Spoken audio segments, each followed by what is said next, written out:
कांग्रेस सांसद व वरिष्ठ नेता सुखदेव भगत ने पीएम मोदी के झारखंड आगमन को लेकर जमकर निशाना साधा।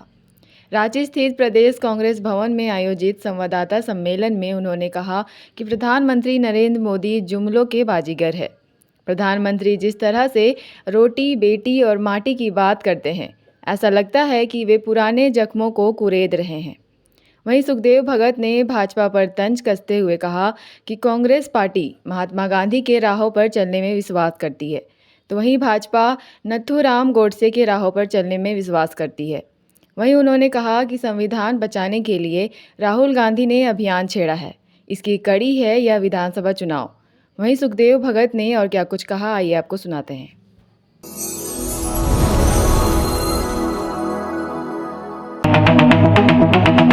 आज विशेषकर इस झारखंड की धरती में जुमलों के बाजीगर आदरणीय मोदी जी का पदार्पण हुआ है और मैं उनके वक्तव्य को मैं सुन रहा था और इसलिए मैंने कहा कि जुमलों के बाजीगर,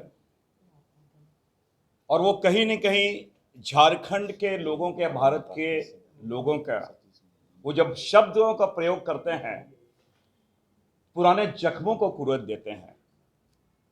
मैं इसलिए इस बात को कह रहा हूं कि उन्होंने बात की रोटी, बेटी और माटी की, उन्होंने बात की। अभी गुमला में भी ये शब्द का उन्होंने प्रयोग किया। जब भी हम रोटी की बात करते हैं, मैं थोड़ा स्मरण दिलाना चाहता हूं, रोटी, कपड़ा और मकान ये हर लोगों का एक बुनियादी मसला है, बुनियादी चीजें हैं।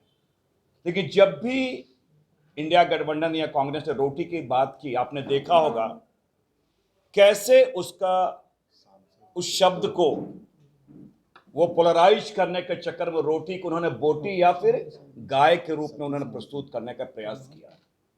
हम बेटी की बात करें तो मणिपुर की हमारी वो बहनें याद पड़ती हैं जिनके साथ क्या दुर्व्यवहार किया गया, और मोदी जी ने ना तो संसद में वक्तव्य दिया, ना वहां कभी गए। ये बेटी की वो बात कर रहे हैं। और जिस माटी की वो बात करें, मैं झारखंड की बात करना चाहूंगा। ये झारखंड में हमारा सुरक्षा कवच है सीएनटी एक्ट और एसपीटी एक्ट। जब उनकी सरकार यहां पे थी तो 2016 में उन्हीं की सरकार, भारतीय जनता पार्टी की सरकार ने राज्य के 22 लाख एकड़ सामुदायिक जमीन का उन्होंने लैंड बैंक बनाया, जिसमें हमारे कम्युनिटी लैंड, उसमें सरना, मसना, ऐसे लैंड को भी उन्होंने उसका एक लैंड बैंक उन्होंने बनाया था।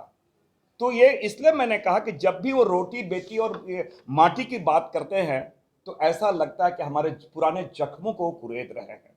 अभी ये लगातार भारतीय जनता पार्टी के लोग और विशेषकर मोदी जी स्वयं भी नेता, वो अपने तो नॉन बायोलॉजिकल प्रधानमंत्री हैं, 56 इंच का सीना या फिर देश सुरक्षित हाथों में है, उनके वक्तव्य होते हैं। और लगातार ये जब देश सुरक्षित हाथों में है तो हमारे सेना के भाई कर्नल साहब बैठे हुए हैं, एक चीज वो बता दे, 56 इंच वाले प्रधानमंत्री जी देश सुरक्षित हाथों में है, गृह मंत्री जी अमित शाह जी हैं, रक्षा मंत्री जी हैं, फिर ये घुसपैठिए का सवाल कहां से आया? जो नैरेटिव सेट किया जा रहा है झारखंड में बांग्लादेश से घुसपैठिए आ रहे हैं, सीआरपीएफ आपके पास है, बॉर्डर सिक्योरिटी फोर्स आपके पास है, इंटेलिजेंस आपके पास है, तो क्या ये जो लगातार हेमंत बिस्वा शर्मा जी जो लगातार इस तरह के वक्तव्य दे रहे हैं, जो स्वयं प्रधानमंत्री जी कर रहे हैं, तो वो अपनी नाकामी लगता है वो स्वीकार कर रहे हैं?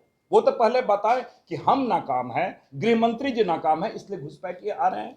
और अभी मैंने सुना, मैं बोकारो में वो कह रहे थे, वो 370 की उन्होंने बात की, कश्मीर की बात की। मैं आपको बता दूं 370 लागू उन्होंने किया, और 100 दिनों का अगर मैं उनका बतलाऊं कि उनकी जो सरकार बनी 100 दिनों में यहां पे 26 आतंकी हमले कश्मीर में हुए, 26, 21 जवान हमारे शहीद हो गए और 47 नागरिक घायल हो गए, 29 लोग हमारे सिविलियन मारे गए। लगातार घटनाएं हो रही है। 370 की जो बड़ी बड़ी बातें कर रहे हैं।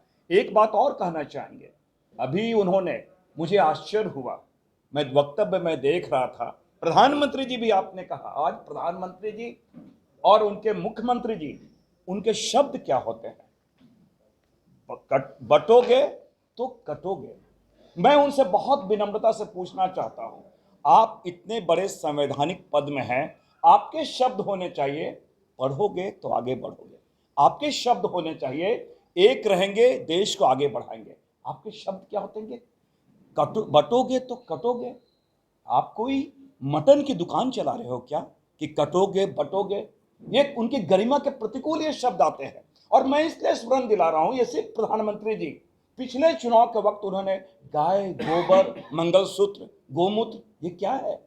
अरे आपके शब्द होने चाहिए। आईएम हमारे कितने हैं, आईआईटी हमारे कितने हैं, संवैधानिक संस्थान हमारे कितने हैं, इस तरह की बातें आनी चाहिए। और आज वो लगातार बोल रहे हैं, आज उन्होंने ओबीसी की उन्होंने बातें की। मैं डबल इंजन की सरकार, ये झारखंड 2000 में बना, मैं ये बता दें, यहां उनकी सरकार थी, 27% ओबीसी को आरक्षण मिलता था, उन्होंने घटा के 14% कर दिया। और हमने जब यहां से विधानसभा से पारित करके 27% भेजा, वो आज भी लंबित है। और वो हमें बात करते, वो घड़ियाली आंसू बहा रहे ओबीसी के बारे। इस दूसरी बात, उन्होंने एक बात और कही, पेपर लीक के बारे उन्होंने बातें की। मैं थोड़ा स्मरण दिला दूं, कितने पेपर लीक हुए। अभी मैं खुद संसद का सदस्य हूं, नीट के बारे, नीट के जो पेपर लीक हुए, हमारे एलओपी, हमारे आदरणीय Rahul Gandhi ji, leader of opposition, ने चर्चा करने की मांग की, वो चर्चा नहीं कराई गई। हमने वहां पे स्थगन प्रस्ताव लाए, वो अस्वीकार कर दिए गए, काफी दो लोगों के दबाव, वो चर्चा ही नहीं करना चाहे। नीट की बात करें, यूजीसी की बात करें, एनईटी की बात करें, एनसीईटी की बात करें। और सबसे बड़ी बात, ये उनसे बताएं, ये जोशी जी कौन है, वो बताएं तो सही। यूपीसी के चेयरमैन रिजाइन क्यों किया? तो इसलिए मैं आपको बतलाना चाहता हूं, कुपत कुपत रथ दौड़ता जो पथ निर्देशक हुआ है, लाज लजाती जिसकी कृति से धृति उपदेशक वो है। वो मोदी या क्या या ज्ञान दे रहे हैं। इसलिए मैंने कहा ये जुमलों के बाजीगर हैं। एक बात और मैं कहना चाहूंगा, इन्होंने अभी एक बात कही है, इन्होंने कहा अचानक झारखंड को हम ये करेंगे वो करेंगे। मैं थोड़ा स्मरण दिलाना चाहूंगा, पिछली बार जब मोदी जी चुनाव में आए थे, उन्होंने वायदे किए थे, कोरबा, लोहरदगा, चतरा गया रेलवे लाइन का क्या हुआ? आज बता दे क्या हुआ? कहीं कुछ नहीं है। दूसरी बात, उन्होंने इंजीनियरिंग कॉलेज की उन्होंने बातें की थी, औद्योगिक संस्थानों को उन्होंने बातें की है। आपको मैं दो बता दूं, NIELIT रांची और CIPET खूंटी, ये दो जगह केवल संस्थान है, और वो भी 6 साल सातों से इसके कोई परिसर नहीं है। ये तो इनके हालात हैं।